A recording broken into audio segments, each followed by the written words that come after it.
কোরআনের মধ্যে একটা সূরা আছে যে সূরার নাম হলো সূরাতুল ফাতিহা। নাম কি? জোরে বলুন, নাম কি? সূরাতুল ফাতিহা থেকে, সূরাতুল ফাতিহাকে বলা হয় উম্মুল কোরআন, অর্থাৎ কোরআনের মা। এই সূরাতুল ফাতিহা, সুবহানাল্লাহ বলে। এই সূরার মধ্যে আমাদের সমস্ত রোগের ঔষধ রয়েছে। এই সূরার মধ্যে আমাদের সমস্ত সমাধান রয়েছে। আপনি যদি কোনো রোগে আক্রান্ত হয়ে যান, সূরাতুল ফাতিহা 7 বার পরে পানিতে ফু দিয়ে আপনি সেই পানি পান করেন, যদি আল্লাহ তাআলার উপর আপনার পূর্ণ বিশ্বাস আস্থা থাকে, আল্লাহ তাআলা সূরাতুল ফাতিহার উসিলায় আপনাকে সুস্থ করে দিবে। বিশ্বাস হয় কি হয় না? চেসনিয়ার একজন আল্লাহর ওলি, যিনি কোরআন দিয়ে চিকিৎসা করেন। আমরা যখন মিশরে পড়তাম, অনেক চেসনিয়ার স্টুডেন্টরা আমাদেরকে ভিডিও দেখাতো, দেখো মিশরীদেরকে দেখাইতো, তোরা তো মিশরী, মুসলমান হইয়া দাড়ি রাখস না। মিশরীরা, কোরআন নাজিল হয়েছে মক্কায়, পড়েছে মিশরের মানুষ। কারা? মিশরের মানুষ কোরআন পড়েছে। পৃথিবীর সবচেয়ে সুন্দর করে কোরআন পড়তে পারে মিশরীরা। মিশরীদের চেয়ে কেউ এত সুন্দর পারে না। যত বড় বড় কোরআনের কারি, সবার বাড়ি হলো মিশর। কোথায়? মিশর হলো পয়গম্বর ইউসুফ আলাইহিস সালামের দেশ।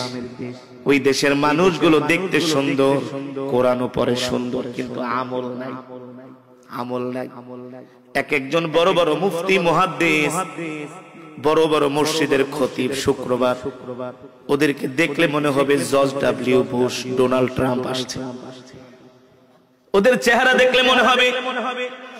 মিশরের একটা বিখ্যাত মসজিদ নাম হলো সুলতান হাসান, যেখানে আহমদ কবির রেফাই রহমাতুল্লাহি আলাইহির মাকবারা রয়েছেন। আল্লাহু আকবার। আহমদ কবির রেফাই রহমাতুল্লাহি আলাইহি কত বড় বুজুর্গ ছিলেন। আল্লাহু আকবার।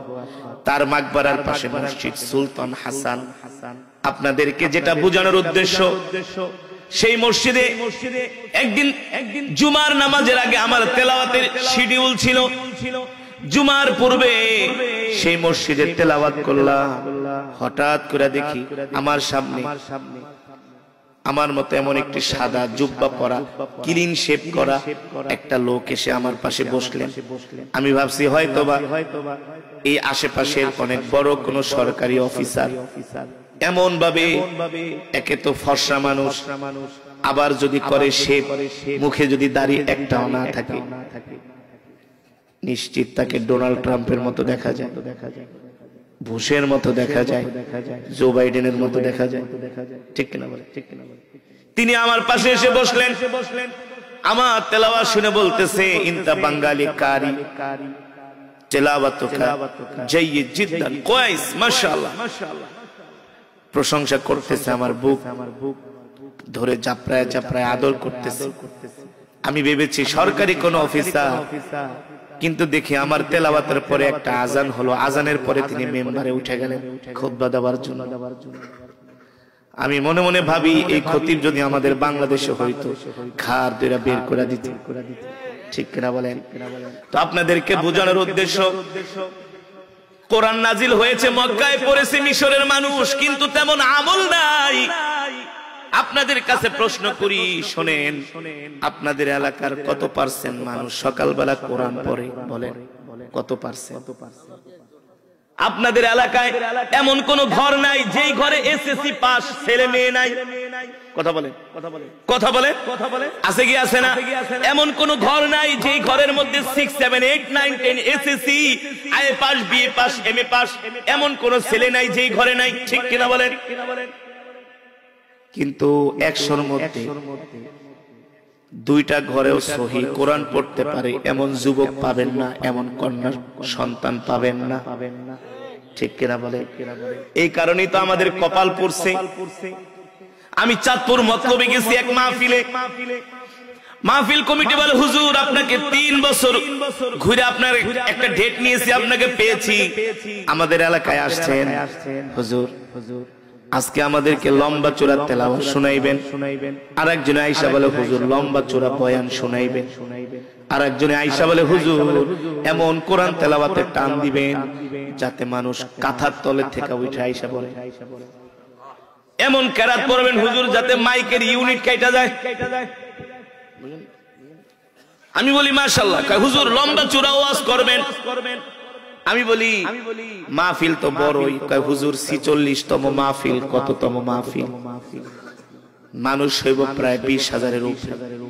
হুজুর কি মনে করছেন 46তম মাহফিল আর খিচুড়ি রানছি 50 ডেক, গরু জবাই করছি 5টা। আপনারা আবার খিচুড়ি টিচুড়ি রানছেন তো? ওরা গেছে তো মাশাআল্লাহ। আল্লাহ বরকত দান করুন। ভালো ভালো মেহমানদারি করানো এটা আমাদের কালচার, এটা আমাদের সংস্কৃতি, ঠিক কিনা বলেন? এটা সুন্নাহ। আমি মনে করি সব মাহফিলে মেহমানদারি করানো উচিত।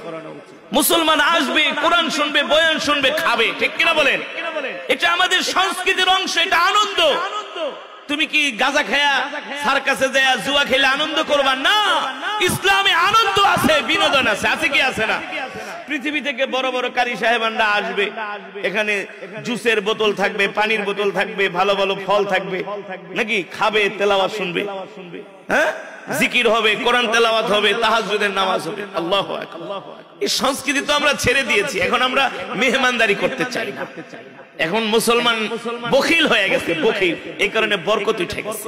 আগে মেহমান আসলে খুশি হইতো, আর এখন মেহমান আসলে ওই কলকাতার মতো কি খায়া যাবেন না, না খায়া যাবেন না, কি ভাত কি বসাইতে কমু, মানে বাবা তুই তাড়াতাড়ি ভাত। এই কথা বলার মানে কি? মানে তোমাকে আমি পছন্দ করতেছি। নাউজুবিল্লাহ বলেন। যারা মেহমানদারি করে না তাদের ঘরে বরকত আসে না। আল্লাহু আকবার। তো যেটা বলছিলাম, বলে হুজুর লম্বা চূড়া ওয়াজ করবেন, তেলাওয়াত করবেন, বয়ান করবেন। আমি বললাম আপনি কি ইমাম সাহেব? হুজুর আমি ইমাম সাহেব। কয় বছর ধরে আছে? বেশি না, মাত্র 13 বছর। আমি বলি মসজিদ তো ভালোই বানাইছেন। হুজুর গ্রামের মসজিদে এসি লাগাইছি, বুঝেন না? আমার মুসল্লিরা খুব দান করে, খুব দান করে, খুব দানশীল। গ্রামের মসজিদে এসি, দামি দামি টাইলস লাগাইছি। হুজুর কত সুন্দর মসজিদ। আমি বলি দেখলাম তো খুব ভালো লাগলো, কিন্তু ইমাম সাহেব আপনাদের মুসল্লিদের কি অবস্থা?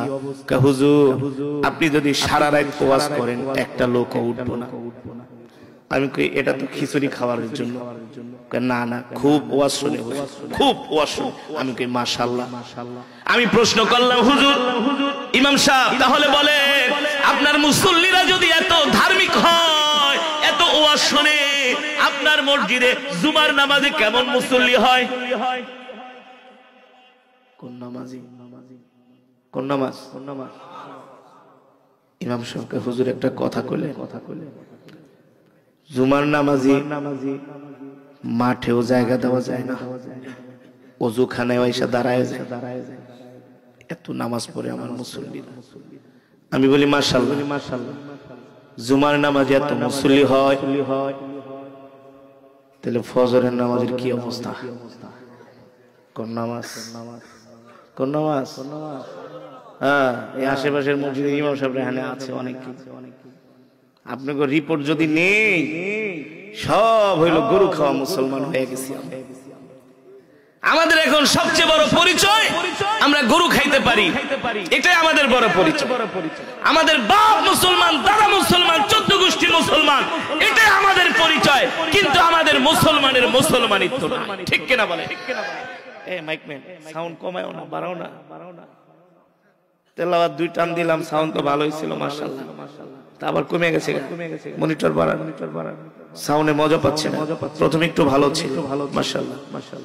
আল্লাহর বান্দারা, যেটা বলছিলাম, ইমাম সাহেবকে জিজ্ঞেস করলাম ইমাম সাহেব ফজরের নামাজে কি অবস্থা? ইমাম সাহেব মুখ বেজার কইরা বলে হুজুর এই কথা আর জিজ্ঞেস করবেন না। আমি বলি কেন? হুজুর দুঃখের কথা কি বলবো, 80 ঘরে খাই, কিন্তু 8 জন ফজরের নামাজে মুসল্লি হয় না। ঠিক কিনা বলে? আপনাদের এলাকার অবস্থা কি?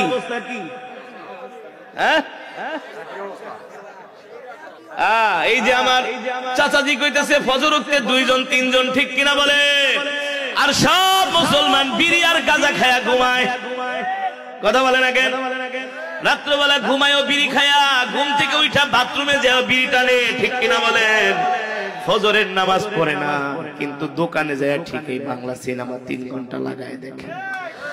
আর যত গিবাত শিকায়েত মিথ্যা কথা সব ওই চায়ের দোকানে চলে, ঠিক কিনা বলেন? অথচ আল্লাহ তাআলা কোরআনের মধ্যে কি বলছেন? ওমান আ'রাদা আন যিকরি ফাইন্না লাহু মাঈশাতান দানকা ওয়া নাহশুরুহু ইয়াওমাল কিয়ামাতি আ'মা ক্বালা রাব্বি লিমা হাশারতানি আ'মা ওয়া ক্বাদ কুনতু বাসীরা قال كذلك أتتك آياتنا فنسيتها وكذلك اليوم تنسى الله أكبر আরো জোরে বলি আল্লাহু আকবার। ও মুসলমান আল্লাহর বান্দারা, আল্লাহ তাআলা কোরআনুল কারীমের এই আয়াতের মধ্যে কি বলছেন? নবী, আমি আপনার উপর যে কোরআন নাজিল করেছি আপনি আপনার উম্মতদেরকে বলেন, আমার বান্দাদেরকে বলেন, মুমিনদেরকে বলেন, আমি আপনার উপর যেই কোরআন নাজিল করেছি দুনিয়ার মুসলমান মুমিনগুলো যাতে কোরআনের তেলাওয়াত করে, ঠিক কিনা বলেন?